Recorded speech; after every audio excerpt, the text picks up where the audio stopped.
दिल्ली और देश को दहलाने की बड़ी साजिश का पर्दाफाश हुआ है। इस नेक्सस में डॉक्टर की एक्टिव भूमिका आने से सुरक्षा एजेंसियां भौचक्की रह गई। जम्मू कश्मीर पुलिस ने हरियाणा और यूपी पुलिस के साथ मिलकर के सीक्रेट तरीके से छापेमारी की, जिसमें कई चौंकाने वाली बातें सामने आई। दिल्ली एनसीआर के फरीदाबाद में करीब 350 किलो अमोनियम नाइट्रेट बरामद किया गया, जिसे उठाने के लिए पुलिस को ट्रक मंगवाना पड़ा। इस वीडियो में हम ये जानेंगे कि अमोनियम नाइट्रेट आखिर है क्या, ये कितना खतरनाक हो सकता है और दुनिया में इसने किस किस बड़ी घटना को अंजाम दिया है जहां बेहद तबाही मची है। नमस्ते, मेरा नाम है आयुष और आप देखना शुरू कर चुके हैं कड़क। सबसे पहले मामले के बारे में जान लेते हैं। दिल्ली से सटे फरीदाबाद में जम्मू कश्मीर पुलिस की एक टीम ने एक डॉक्टर मुजम्मिल शकील के घर से भारी मात्रा में विस्फोटक सामग्री और हथियार बरामद किए। शुरुआती जानकारी में इसे आरडीएक्स बताया गया, लेकिन बाद में पुलिस ने स्पष्ट किया कि यहां मिली सामग्री अमोनियम नाइट्रेट थी, जिसका वजन करीब 350 से 360 किलो के बीच है। साथ ही कुछ राइफल भी मिली हैं। यहां से जांच के मुताबिक यह सामग्री किसी अन्य कश्मीरी निवासी डॉक्टर के पास रखी गई थी और दोनों पर शक के आधार पर पुलिस ने पूछताछ शुरू कर दी है।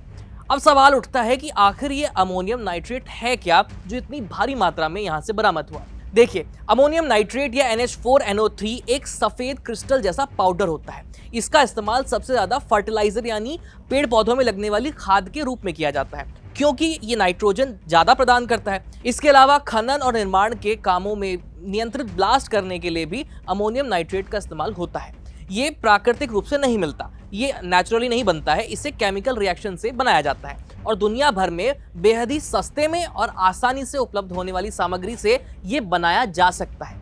अब अगला सवाल कि इससे विस्फोट कैसे बनता है जब ये खाद में इस्तेमाल होता है। तो देखिए, खुद में शुद्ध अमोनियम नाइट्रेट सामान्य परिस्थितियों में तेज विस्फोटक नहीं माना जाता, पर यह एक शक्तिशाली ऑक्सीडाइजर है, यानी जलने के लिए ऑक्सीजन उपलब्ध कराता है। अगर ये आग में चला जाए या किसी ज्वलनशील पदार्थ या फिर प्राथमिक डेटोनेटर जैसे कि आरडीएक्स या टीएनटी के साथ मिल जाए तो ये बेहद तेज विस्फोट यानी धमाका करता है। और दूसरा तरीका है अमोनियम नाइट्रेट का ईंधन जैसे कि फ्यूल ऑयल के साथ मिश्रण, जिसे ANFO कहा जाता है। ये सस्ता और बहुत ज्यादा भयानक विस्फोटक बन सकता है।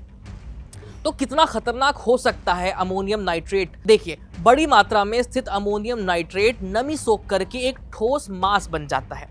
अगर उस पर आग लगती है तो एक केमिकल रिएक्शन बहुत तेज स्पीड से शुरू हो जाती है, जो कि विनाशकारी हो सकती है। विस्फोट के साथ जहरीली गैसें भी निकलती हैं, जैसे कि नाइट्रोजन ऑक्साइड और अमोनिया, जो कि हवा में फैल करके और आसपास के लोगों को और वातावरण को बहुत खतरनाक बना सकती है, जिससे लोगों की जान तक जा सकती है।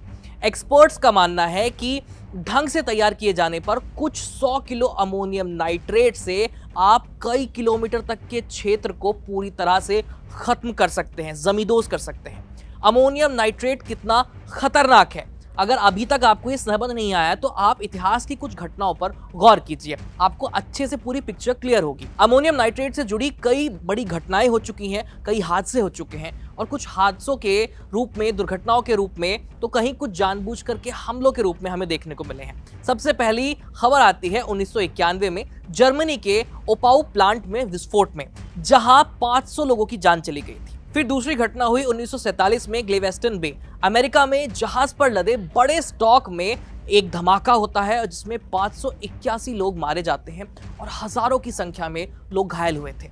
इसके बाद 1995 में अमेरिका में ही ओक्लाहोमा सिटी में बमबारी की गई और यहाँ करीब 2 टन के करीब अमोनियम नाइट्रेट का इस्तेमाल किया गया, जिसके कारण बड़ी तबाही हुई।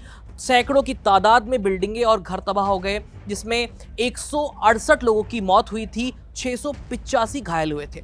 फिर आते हैं 2015 की घटना, जहां चीन के तियानजियान बंदरगाह में ब्लास्ट होता है और 165 लोगों की जान चली जाती है। और सबसे ताज़ा मामला, सबसे हालिया मामला है 2020 में हुए लेबनान के बैरूत में जो ब्लास्ट हुआ था। इस ब्लास्ट में 218 लोग मारे गए थे और करीब 7000 के आसपास लोग घायल हुए थे।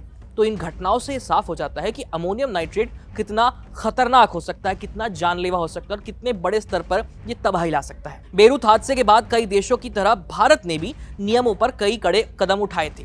अमोनियम नाइट्रेट के निर्माण, इसकी पैकिंग, आयात और निर्यात, साथ ही ट्रांसपोर्ट और स्टोरेज के लिए नियम मौजूद हैं, जैसे कि अमोनियम नाइट्रेट नियम 2012 और अन्य औद्योगिक लाइसेंस संबंधी कानून।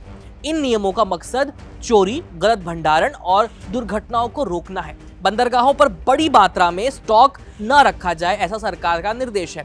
भंडारण लोकप्रिय क्षेत्रों से दूर हो, जहां आबादी कम हो या ना हो, और जहां आग लगने की अगर आग लगती है तो आग को बुझाने की सुविधाएं सुनिश्चित की जाए, ऐसी जगह पर इनका स्टोरेज किया जाना चाहिए। ये सरकार के कुछ निर्देश हैं। तो वापस लौटते हैं इस खबर पर। फरीदाबाद में अमोनियम नाइट्रेट की जो इतनी बड़ी खेप बरामद की गई है, साथ में बहुत बड़ी मात्रा में हथियार भी मिले हैं, तो ये एक संभावित सुरक्षा खतरे की ओर इशारा करता है। इसलिए पूरे मामले की पारदर्शी तरीके से जांच होना बेहद जरूरी है, ताकि देश के दुश्मनों की जो साजिश है उसे समय रहते ही हम नाकाम कर पाए। फिलहाल इस खबर में इतना ही। इस मुद्दे पर हर अपडेट के लिए कड़क के साथ जुड़े रहिए। मेरा नाम है आयुष। धन्यवाद।